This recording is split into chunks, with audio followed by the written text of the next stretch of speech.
So the next exercise is for the hip joint, and it's the pulsed hip flexor exercise. Now, the reason that this one is important is because a lot of people, from excessively sitting down all the time, their hips are very tight, so they're in constant flexion. So the hip extenders, which are the glutes, and hamstrings, are rather weak. So this exercise is really good for loosening up the hip flexors and engaging the glutes. So for the pulsed hip flexor mobilization exercise, I'm going to get you to kneel on the mat.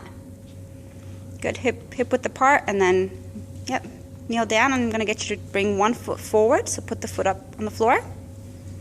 Very good. So we have 90 degrees in both knees there.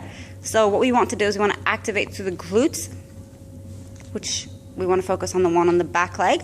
So you're going to squeeze, exactly, you're going to squeeze through that glute, and you're going to push your hip forward. So squeeze and push forward. Very good. It's a very small movement, so barely see it, but he's squeezing through the glutes and pushing forward. Now you're feeling a stretch in the front of your hip, in the hip flexor? Right here. Yes, exactly. Great.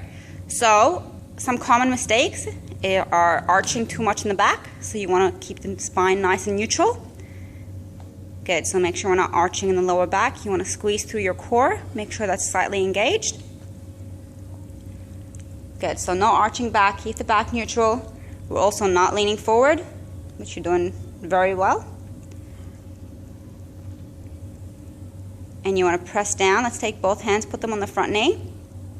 Good, and press down on that front knee as you squeeze through the glute and push forward. Very good.